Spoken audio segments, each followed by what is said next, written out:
The night was a living nightmare, compressed into moments that would define a generation. Jack Harrington's world had shrunk to the cramped cockpit of the C-47 Skytrain, an aircraft that was equal parts flying fortress and fragile hope. At 22, he had already seen more horror than most men would witness in a lifetime, but nothing could have prepared him for this moment, the eve of D-Day. The journey had begun years earlier, in a small farmhouse in Iowa, where young Jack had dreamed of something beyond the endless cornfields. His father, a World War I veteran, had filled his head with stories of aerial combat, of men who became legends in the sky. Those stories had been more than just tales. They were a siren call that pulled Jack away from the predictable life that awaited him. When war broke out, he didn't hesitate. The day he enlisted, his mother's tears mixed with a fierce pride that only military families understand. He wasn't just Jack Harrington anymore. He was a symbol of hope, of resistance against a global tyranny that threatened to consume everything good in the world. Training had been brutal. The C-47 was not a fighter plane. It was a workhorse, designed to transport men and supplies into the heart of danger. Jack learned every inch of the aircraft, like it was an extension of his own body. The mechanics became his brothers. The aircraft his home. He understood that in this war, survival wasn't about heroic dogfights, but about precision, reliability, and an almost supernatural ability to navigate through hell. On this night, June 5, 1944, everything he had learned would be tested. The interior of the C-47 was a study in controlled chaos. Behind Jack, 18 paratroopers from the 101st Airborne sat packed tightly, their faces a canvas of emotions: fear, determination, resignation. Each man carried over 100 pounds of equipment, weapons, ammunition, emergency supplies. Their faces were blackened with camouflage, their eyes reflecting a mixture of terror and resolve that Jack knew all too well. 2 minutes to drop zone, he called back, his voice steady despite the maelstrom outside. The sky was a living weapon. German anti-aircraft batteries unleashed a continuous barrage, turning the night into a hellscape of explosive light and thunderous sound. Flak burst around the aircraft like deadly fireworks, each explosion a potential death sentence. The C-47's metal skin shuddered and groaned, but Jack knew this aircraft. She was tougher than she looked. His co-pilot, Tommy Rodriguez, a kid from Chicago who had become more than just a fellow soldier, monitored the instruments with laser-focused intensity. They had trained together, survived together, and now they would face this moment together. Their hands moved in a synchronized dance across the controls, making minute adjustments that could mean the difference between life and death. Jack remembered his training. Keep her steady, the instructors had drilled into them. These men are counting on you. And they were not just the paratroopers behind him, but entire nations. This wasn't just a mission. This was the beginning of the liberation of Europe. The Normandy coast materialized through breaks in the cloud cover, a dark, menacing coastline that would soon become the most important battlefield in human history. Jack could see the silhouettes of other C-47s in their formation, each one carrying its precious human cargo. It looked like a massive mechanical migration, united in a single desperate purpose. Suddenly, a burst of anti-aircraft fire erupted directly ahead. Jack's reflexes, honed by months of training and pure survival instinct, took over. He banked the aircraft hard to starboard, feeling the G-forces press against his body. Tommy's hand shot out, steadying a loose equipment box that threatened to become a deadly projectile. "Close one," Tommy muttered, but there was no fear in his voice, only the grim acceptance of their reality. The paratroopers behind them remained silent. Jack knew what they were thinking, each man wondering if he would see another sunrise, each preparing himself for the impossible task ahead. They were about to jump into occupied territory, into a nightmare of German defenses, with the slim hope of creating a foothold that could turn the tide of the war. As they approached the drop zone, Jack's mind flickered with memories. His father's stories, his mother's last embrace before he shipped out, the girl he had loved and left behind. Everything seemed to converge in this single, impossible moment. "Green light in 30 seconds, he announced, his voice cutting through the roar of engines and artillery. The tension was unbearable. Each second felt like an eternity. Jack knew that the success of the entire invasion depended on moments like these, on pilots like him delivering these brave men precisely where they needed to be. When the green light finally illuminated the cargo hold, Jack watched through his mirror as the paratroopers began their jump. One by one, they disappeared into the darkness below each man, a testament to human courage. Each jump a defiance against impossible odds. This was more than a mission. This was humanity's fight against darkness. And Jack Harrington was at the very heart of it. The war ended, but the battles never truly stopped for Jack Harrington. When he first stepped off the transport ship in New York Harbor, the world seemed both familiar and impossibly foreign.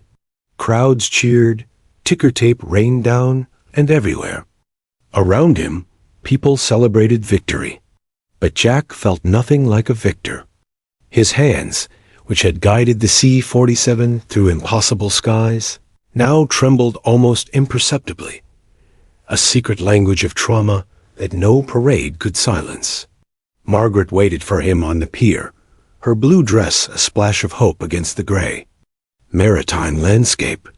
She was the girl he had left behind, now a woman transformed by years of waiting and worry. Their reunion was nothing like the movies. No sweeping kiss, no dramatic embrace. Instead, there was a cautious proximity, a sense of two people who had known each other completely, and yet were now strangers.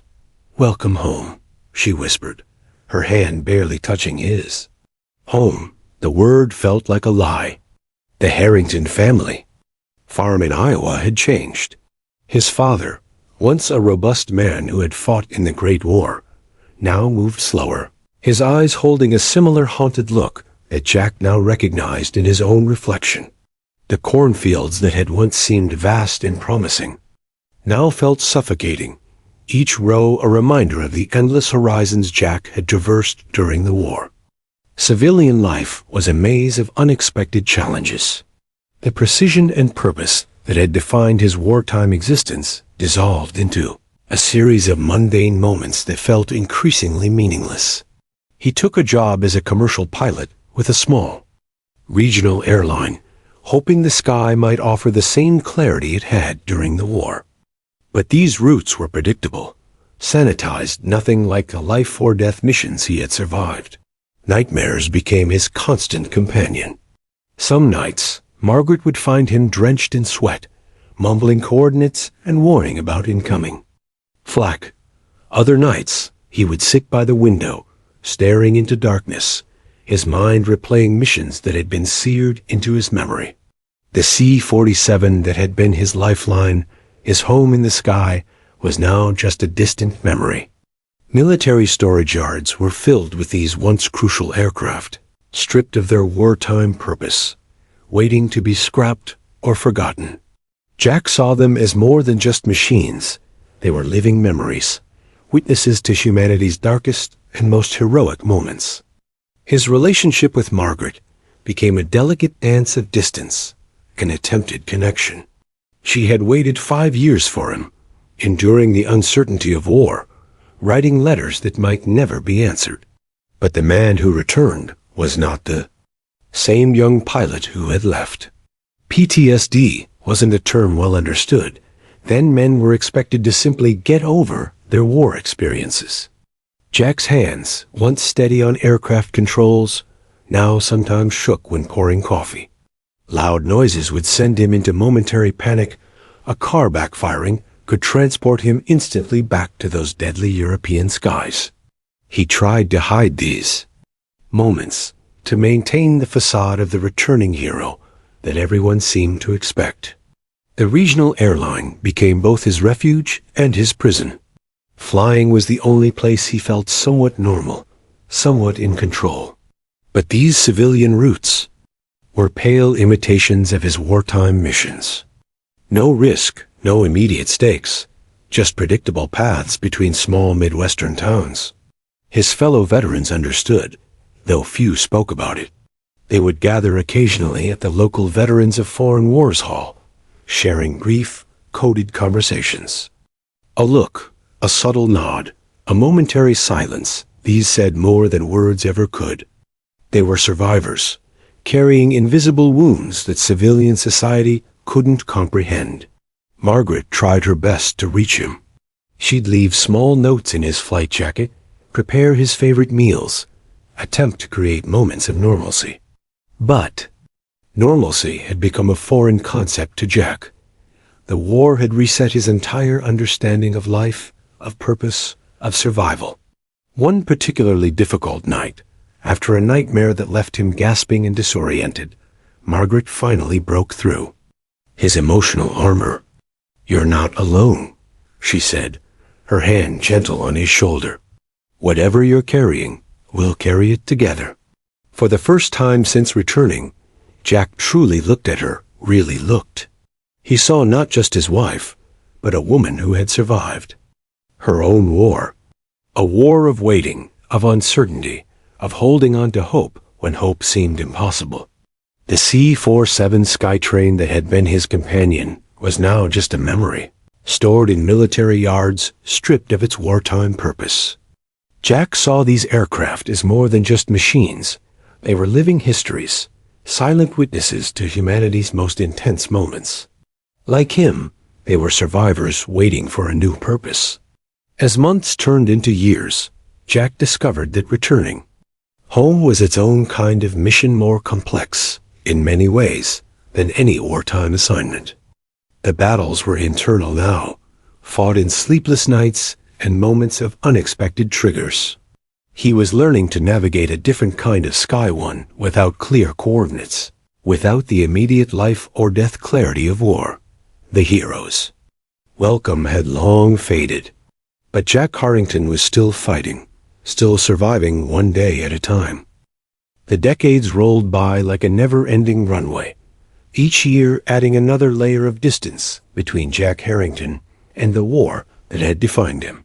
The 1950s and 1960s were a time of unprecedented transformation, an American nation reinventing itself, pushing forward with relentless optimism while simultaneously burying the raw memories of global conflict. Jack watched this transformation with the detached eye of a man who had seen too much, understood too deeply. The C-47 Skytrain, his wartime companion, became a metaphor for his own existence, slowly becoming obsolete, pushed to the margins of a society that preferred to look forward rather than remember. By 1955, the aircraft that had been crucial to the Allied victory was already becoming a relic. Military procurement moved at lightning speed, with jet technology rendering propeller-driven transport planes suddenly outdated.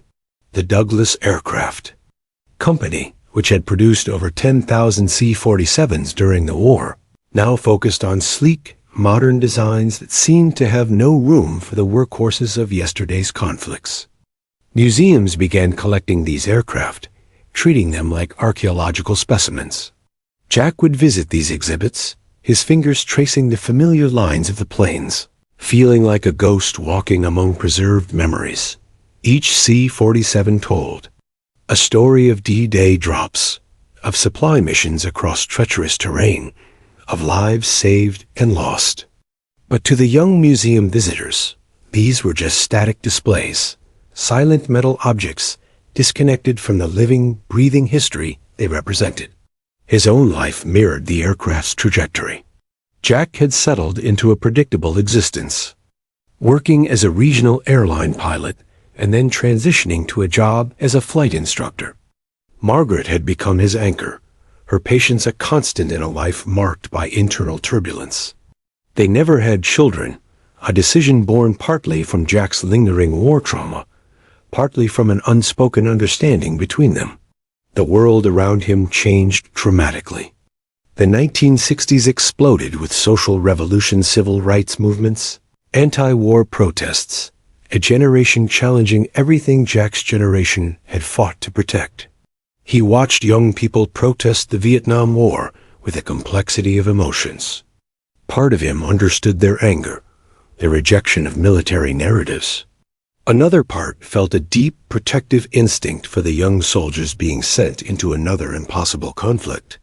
His veteran friends began to fade away. Some succumbed to health issues. Others simply disappeared into the fabric of suburban America. Their reunions became smaller, more somber affairs.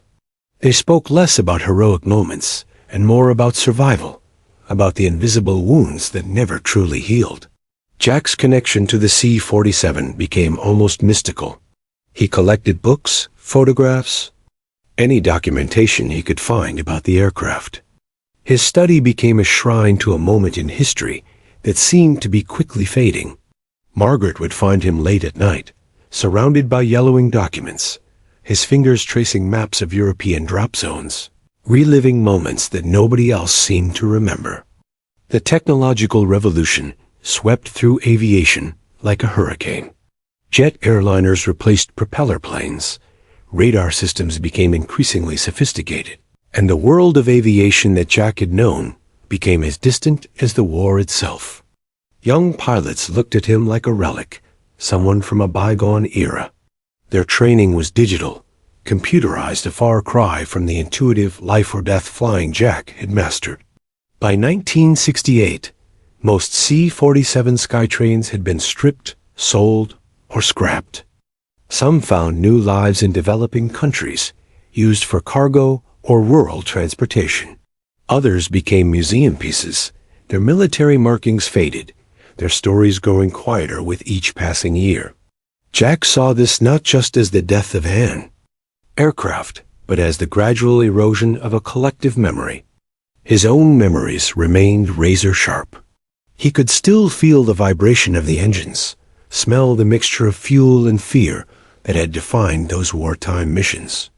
While the world moved on, Jack remained suspended between past and present, living bridge between a world at war and a world that seemed to have forgotten what true sacrifice meant. Margaret understood him in ways no one else could. She would sit with him during his quiet moments, listening to stories he rarely shared with anyone else. Sometimes it was enough just to be present, to acknowledge the weight he carried. The turning point came unexpectedly. In 1970, a small article in an aviation magazine caught Jack's eye. A group of veteran pilots and aviation historians were launching a project to restore some of the remaining C-47 Skytrains, not just as museum pieces, but to return them to flying condition. To preserve not just the metal, but the spirit of an aircraft that had quite literally saved the world. For the first time in years, Jack felt something stir inside him. It was more than nostalgia, more than memory. It was a calling. The C-47 had been grounded, forgotten, abandoned. But Jack Harrington was about to change that. His journey was far from over. In fact, it was just beginning. The phone call came on a crisp October morning in 1971, cutting through the quiet of Jack and Margaret's modest Iowa farmhouse. Its ring carried a weight that seemed to pull at the very fabric of memory. "Mr. Harrington?"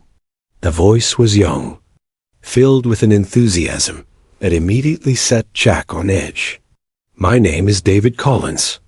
I'm with the Historical Aviation Restoration Project, and we've heard about your experience with the C-47 Skytrain." Jack's initial response was silence. Years of carefully constructed emotional barriers rose like a fortress. He had spent decades trying to distance himself from the war, from the aircraft that had been his lifeline, from the memories that haunted his quietest moments. David continued, undeterred by the silence. "We're working to restore an original C-47 from the D-Day missions. We've heard you are one of the most experienced pilots of those aircraft. We need someone who understands not just the mechanics, but the soul of these planes. Soul. The word hit Jack like a physical blow. He had spent years trying to forget, to bury the connection he'd once shared with the aircraft. Margaret watched him from across the kitchen, her eyes holding a mixture of hope and understanding. She knew this moment was more than just a phone call. It was a potential resurrection. The restoration project was unlike anything Jack had encountered. A small group of veterans, aviation historians, and passionate preservationists had come together with a singular mission to bring a piece of living history back to life. They had discovered an original C-47 in a remote military storage facility in Arizona, damaged, forgotten, but not beyond salvation. When Jack first saw the aircraft, it was like encountering a ghost. Decades of neglect had stripped away its wartime glory. Rust had claimed portions of its skin, windows were cracked, and its once proud frame seemed to sag with the weight of weight. Forgotten memories. But to Jack, it was more than just a damaged aircraft. It was a time capsule, a silent witness to humanity's most critical moment. The team was an eclectic mix. There was Robert Martinez, a Korean War veteran who had become an expert aircraft mechanic. Sarah Thompson, a young historian who had dedicated her life to preserving military aviation history. And a handful of other veterans, each bringing their own expertise and personal connection to the project. Jack's initial reluctance was a formidable barrier. The memories were a minefield. Each potential restoration step threatened to unleash a torrent of emotions he had spent years suppressing. Nightmares that had begun to fade threatened to return with full force. Margaret became his unexpected anchor. She understood the importance of this journey in ways Jack could not yet articulate. This isn't about reliving the past, she would say. This is about honoring it. The restoration process was brutal. Each layer they stripped away revealed more than just the aircraft's physical condition. It was like performing an archaeological excavation of memory itself.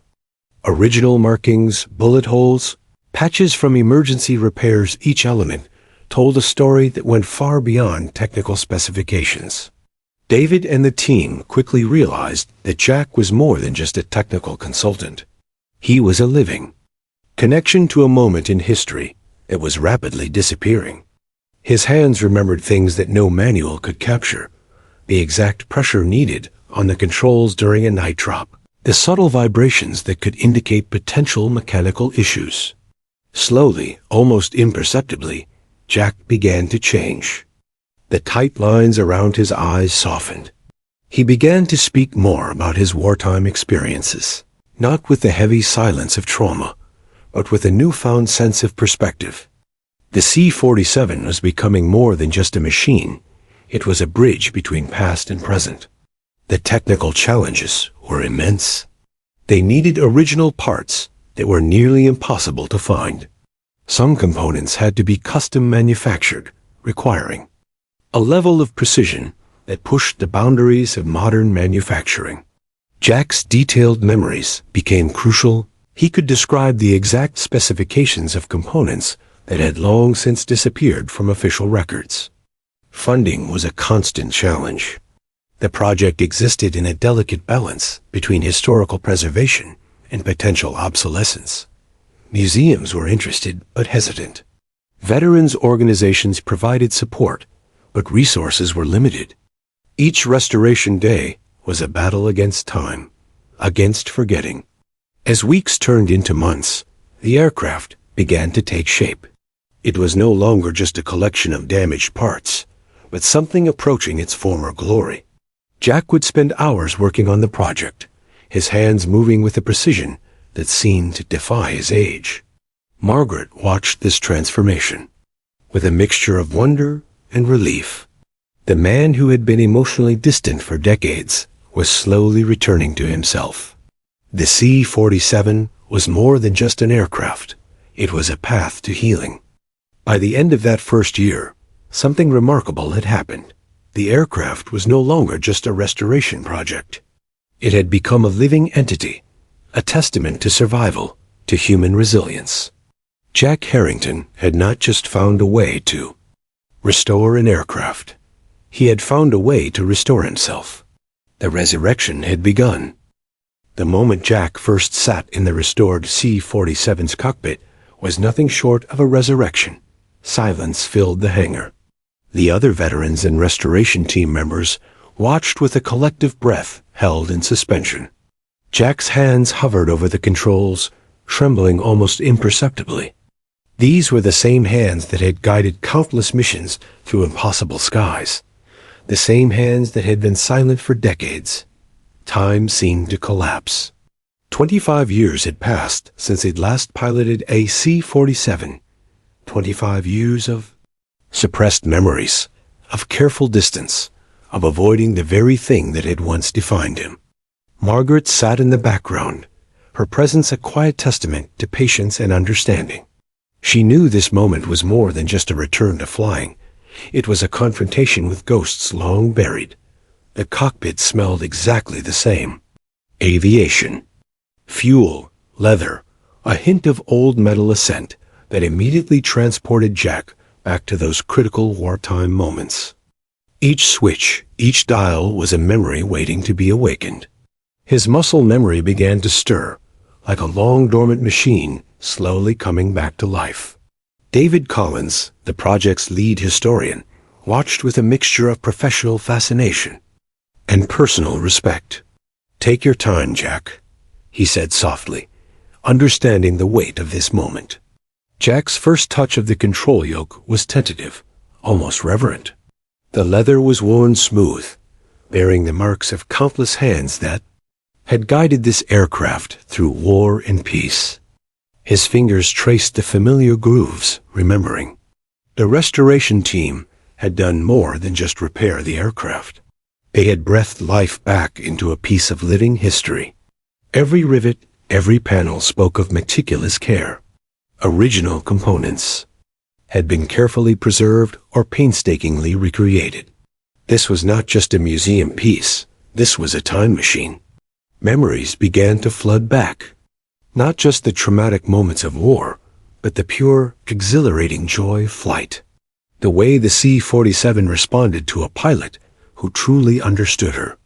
The subtle vibrations that communicated more than any instrument ever could. Jack closed his eyes, feeling the aircraft around him. His fellow veterans understood without words. Many had their own demons, their own complicated relationships with the machines of war. Some watched with tears in their eyes, recognizing the profound healing taking place. The first engine start was a moment of pure magic.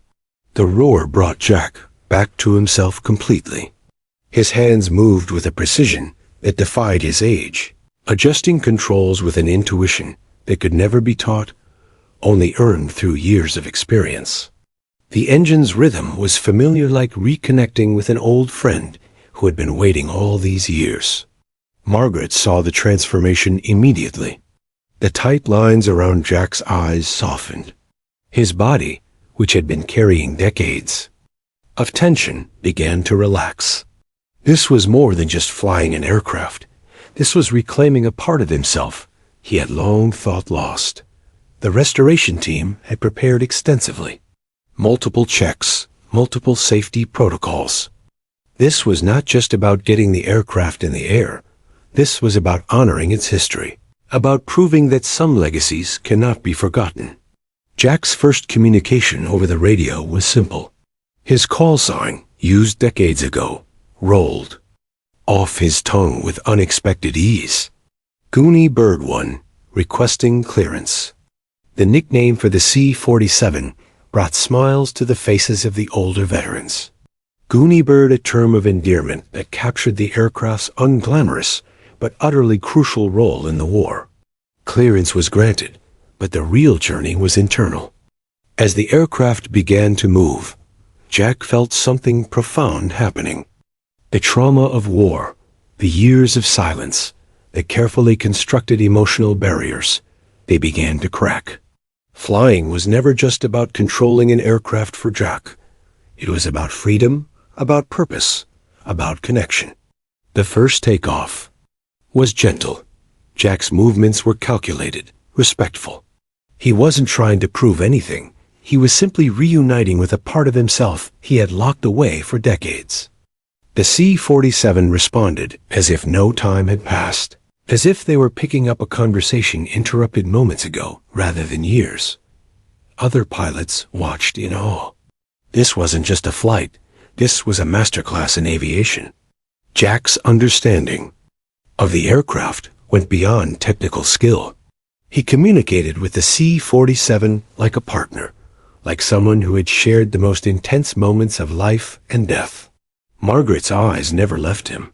She understood this was a healing journey, a reclamation of identity that went far beyond flying. The man returning to her was not the same man who had been trapped by war memories for decades. This was Jack Harrington, pilot, survivor, storyteller. As the aircraft touched back down, a profound silence filled the hangar. Jack had done more than just fly an aircraft. He had bridged decades of memory, had confronted his deepest fears, had found a path to healing. The resurrection was complete. Jack Harrington was finally home. The transformation was complete. Jack Harrington was no longer just a veteran or a pilot. He had become a living bridge between generations, a storyteller who could breathe life into history in ways no textbook ever could. Speaking engagements began to fill his calendar. Schools, aviation museums, veteran organizations, they all wanted to hear from the man who had not just survived the war, but who had found a way to honor its memory. Each presentation was more than a lecture. It was a performance, a carefully crafted narrative that revealed the human heart behind the historical events. Young people were his most captivated audience. In an era of digital technology and instant information, Jack offered something far more valuable: authenticity. He would bring photographs, original maps, and fragments of equipment. But his most powerful tool was his voice, laden with experiences that transformed dry historical facts into living, breathing memories. At the University of Iowa, a packed auditorium fell silent as Jack began to speak. His weathered hands would trace the outline of a map of Normandy, explaining the intricacies of the D-Day operations in a way that made students forget they were listening to history. The C-47 wasn't just an aircraft, he would say, his voice carrying the weight of lived experience. She was our lifeline, our home, our hope. We didn't just fly these machines, we trusted them with our lives. The restored C-47 became a traveling exhibit, a tangible piece of history that could be touched, experienced. Jack would stand beside the aircraft, pointing out details that most would overlook. A patch here, a scratch there. Each mark told a story of survival, of human resilience. Margaret became his silent partner in this journey. She managed the logistics, helped prepare presentations, and provided the steady support that allowed Jack to revisit his most challenging memories. Their partnership, forged through decades of understanding, became a testament to love's endurance. The historical significance of the C-47 became Jack's mission. He explained how this seemingly unglamorous aircraft had been crucial to the Allied victory. The Skytrain had dropped paratroopers, delivered supplies, evacuated wounded soldiers, and served roles that more celebrated aircraft could not. People remember the fighters, the bombers, he would tell his audiences. But the C-47? She was the backbone of our entire operation. Without these aircraft, without the pilots and crews who flew them, nothing else would have been possible. Schools began inviting him for extended visits. He would spend days with students, not just talking about war, but about courage, about understanding history beyond simple narratives of victory and defeat. His presentations were interactive, challenging students to understand the human complexity of historical moments. The veterans community embraced him as a storyteller. Many of his contemporaries had fallen silent, unable, or unwilling to revisit their experiences. Jack became a voice for those who could not speak, ensuring that the sacrifices of an entire generation would not be forgotten. Documentary filmmakers sought him out. Historical researchers viewed him as an invaluable resource. Each interview, each conversation, became a careful preservation of memory. Jack understood the responsibility of his role. He was not just sharing stories, but protecting a critical piece of human history. Museums began to change their approach because of Jack's influence. No longer were historical exhibits just static displays. Inspired by his storytelling, curators started creating more immersive, human-centered narratives. The C-47 was no longer just a machine. It was a character in a larger human drama. His relationship with the restoration team deepened. David Collins and others saw Jack as more than a consultant. He was a crucial link to a rapidly disappearing historical moment. They would spend hours recording his memories, documenting details that might otherwise be lost to time. The psychological journey was profound. Each time Jack spoke, each time he shared a memory, he was not just teaching history, was continuing his own healing process. The trauma of war was being transformed into something meaningful, something educational. Young pilots would seek him out, hungry for connection to a tradition that seemed to be fading. Jack would share not just technical knowledge, but the deeper wisdom of aviation, the respect for the machine, the understanding of human limitation and potential. His most powerful moments came in unexpected places. At a small high school in rural Nebraska, a young student asked a question that brought the entire auditorium to silence. What does courage really mean? Jack's response came not from a prepared script, but from the depth of his lived experience. Courage isn't about not being afraid, he said softly. It's about doing what needs to be done, even when you are terrified. It's about trusting your training, trusting your team, and understanding that sometimes your job is bigger than yourself. The restored C-47 became more than a historical artifact. It was a living testament to human potential, to the ability to overcome, to transform trauma into understanding. Jack Harrington had found his true mission. He was not just preserving history, he was keeping hope alive. And in doing so, he was finally completely free. The morning of the final flight dawned with a clarity that seemed almost prophetic. Jack Harrington woke before sunrise, his body moving with a purpose that transcended age. This was more than just a flight. This was a culmination of a journey that had spanned decades, a final conversation with the sky that had defined his life. Margaret helped him prepare with the same quiet devotion she had shown throughout their years together. Her hands, now etched with the lines of time, moved, carefully adjusting his jacket, checking small details with a precision born of decades of understanding. No words were necessary between them. They both knew the weight of this moment. The restoration team gathered at the small airfield outside of Iowa City. Veterans from various conflicts, historians, aviation enthusiasts, they all understood that this was more than just a demonstration flight. This was a living piece of history, taking to the skies one final time. Jack's pre-flight routine was a ballet of muscle memory and learned precision. Each check, each movement was performed with the same meticulous care he had used during the war. The C-47 seemed to respond to his touch, a machine that remembered its pilot as much as he remembered her. David Collins approached Jack, a mixture of professional admiration and personal respect in his eyes. "Are you ready?" he asked, knowing the question meant far more than a simple pre-flight confirmation.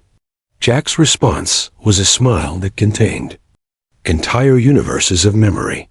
The morning sky was a canvas of soft blues and gentle whites, a far cry from the apocalyptic skies of his wartime missions. Yet Jack could see those past moments overlaid on the peaceful landscape.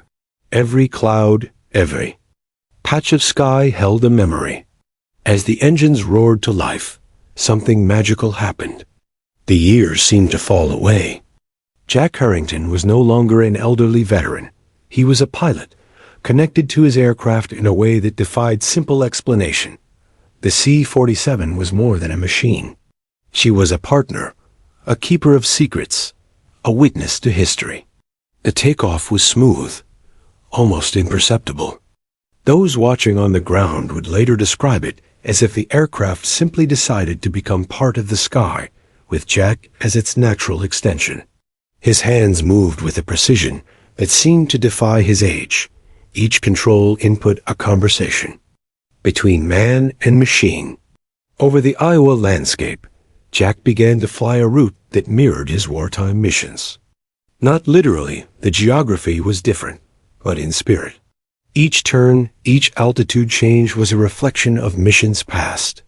He was retracing not just a flight path, but a lifetime of memories. The restoration team tracked the flight, their radios alive with a mixture of professional communication and barely contained emotion. This was more than a demonstration. This was a farewell. Jack flew with a freedom he had not experienced in decades. The trauma of war, the years of silence, the careful emotional barriers, they dissolved in the vast openness of the sky. Here, between earth and heaven, he was completely himself. Memories flooded back.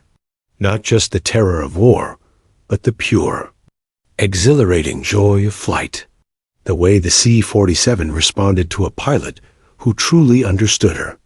The subtle vibrations that communicated more than any instrument ever could. At certain points during the flight, Jack would speak into the radio. Not official communications, but quiet reflections. Stories of missions past, of comrades lost, of moments of incredible human courage. The restoration team listened in reverent silence, capturing every word. To Tommy, he said at one point, his voice catching. Tommy Rodriguez, his wartime co-pilot. Long since passed. We made it, old friend. The flight wasn't just a technical demonstration. It was a meditation, a prayer, a final conversation with a part of himself he had kept hidden for so long. As he approached the final leg of the journey, Jack knew this was more than just a personal moment. He was carrying the memories of an entire generation. The paratroopers who had jumped into darkness, the supply crews who had kept armies moving, the countless men and women who had served without recognition. Margaret waited at the airfield, her presence a beacon of constancy. Their love story, stretched across decades of understanding and patience, was as much a part of this moment as the aircraft itself. The landing was perfect, not just technically precise, but emotionally complete. As the wheels touched down, it was as if an entire chapter of history had found its punctuation. Silence filled the airfield. Veterans who had gathered to watch found themselves overcome. Some wept openly. Others stood in a respectful, profound stillness. They understood that this was more than just a flight. This was a final salute, a closing, of a circle that had been decades in the making. Jack taxied the aircraft, his movements deliberate, respectful. As he shut down the engines, the silence was almost tangible. The C-47 had completed her final mission. When Jack finally emerged from the cockpit, he was transformed, not just by the flight, but by the completion of a journey that had defined his entire life. He had come home, truly, completely home. The years following Jack Harrington's final flight became a testament to the enduring power of human resilience, of memory, and of storytelling. The documentary about his life and the restored C-47 became more than just a film. It was a cultural touchstone. Produced by a team of dedicated historians and filmmakers, it wove together archival footage, personal interviews, and Jack's own narrative into a tapestry that captured the essence of a generation. Universities across the country began to incorporate Jack's story into their historical curriculum. Military history departments, aviation programs, and even psychology departments studied his journey as a profound example of trauma, healing, and redemption. Young scholars saw in Jack not just a historical figure, but a complex human being who had transformed his most challenging experiences into a source of hope. Margaret, his steadfast partner through everything, continued to support his legacy. Even after his passing, she established the Harrington Aviation Memory Foundation, a non-profit dedicated to preserving the stories of veterans and the historical significance of aircraft like the C-47 Skytrain. The restored aircraft became a traveling exhibit, much more than a static museum piece. It would visit small towns and major cities, allowing people to touch a piece of living history. Veterans would run their hands along its frame. Young children would marvel at its resilience, and historians would meticulously document its every detail. Jack's extensive collection of documents, photographs, and personal writings became a crucial historical resource. Libraries and museums competed to host portions of the collection, recognizing its immense historical value. Researchers would spend months poring over his carefully preserved memories, uncovering nuances of wartime experience that official records could never capture. The younger generations, initially distant from the stories of World War II, found themselves drawn to Jack's narrative. Social media platforms shared clips of his speeches, documentaries, and interviews. His message of courage, of understanding trauma, of finding hope in the most challenging circumstances, resonated far beyond the traditional boundaries of historical storytelling. Educational programs began to use Jack's story as a multidisciplinary teaching tool. History classes would examine the technical details of the C-47's role in World War II. Psychology programs would analyze his journey of healing. Literature courses would explore the narrative techniques of personal storytelling. The restoration team that had initially brought the C-47 back to life continued Jack's mission. David Collins and others became ambassadors of aviation history, carrying forward the work Jack had begun. They would travel, speak, and continue to preserve the stories of those who had served. Museums redesigned their exhibits, inspired by Jack's approach to storytelling. No longer were historical displays just collections of objects. They became immersive experiences that captured the human element of historical moments. The C-47 was no longer just a machine, it was a character in a larger human drama. Veterans organizations embraced Jack's legacy. His approach to discussing war, with honesty, complexity, and deep empathy, became a model for how to support veterans dealing with trauma. Support groups began to use his story as a tool for healing, for understanding, for finding hope. The film about his life won numerous awards, but more importantly, it started conversations. Families of veterans would watch together, finding ways to discuss experiences that had long been kept silent. Young people would gain a nuanced understanding of war that went beyond simple narratives of heroism or trauma. International aviation historians began to recognize Jack as a crucial link in understanding the human experience of World War II. His detailed accounts, his preservation of technical and personal memories, became an invaluable resource for understanding not just the mechanics of war, but its profound human impact. Jack's relationship with the C-47 Skytrain became a metaphor for resilience. The aircraft, like Jack himself, had been damaged, forgotten, and then beautifully restored. It was a powerful narrative of hope, of the ability to overcome, to find purpose beyond initial limitations. The Harrington Aviation Memory Foundation began to collect and preserve stories from veterans of various conflicts. It wasn't just about World War II anymore. It was about understanding the human experience of service, of survival, of finding meaning in challenging circumstances. Young pilots would seek out the foundation, wanting to understand the deeper meaning of their profession. Jack's story became a bridge between generations, a way of understanding that true courage is not about heroic moments, but about consistent, compassionate resilience. Margaret, in her later years, would often speak about Jack's journey. Her own story became an integral part of the narrative, a testament to the power of love, of patience, of understanding. She became a symbol of the often overlooked support systems that help veterans heal. As decades passed, the C-47 Skytrain remained a powerful symbol. In museums, in documentaries, in educational programs, it continued to tell its story. Jack's voice, preserved in recordings and writings, would continue to inspire. The final mission was never truly final.